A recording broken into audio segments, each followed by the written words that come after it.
কেমন আছো তুমি? কে আপনি? এত সহজে আমাকে ভুলে গেছো তুমি? ফালতু কথা বাদ দেন। কে আপনি সেটা বলেন।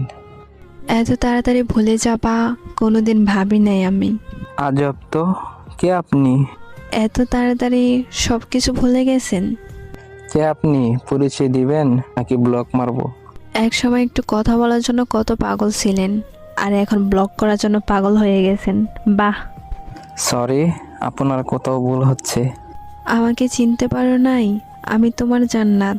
কোন জান্নাত? এক সময় তোমার জান ছিলাম, ওই জান্নাত আমি। সে তো অনেক আগেই মরে গেছে আমার কাছে। এত তাড়াতাড়ি মাটি দিয়ে দিলে আমাকে। সেও আমাকে জিন্দা লাশ বানিয়ে দিয়ে গেছে। পরিস্থিতির কারণে সেটা হয়েছিল, আর কিছুই না। সবাই এই কথা বলেই ছেড়ে যায়। পরিস্থিতি তো একটা বাহানা। আমি কোনো বাহানা করি নাই, সব সত্যি।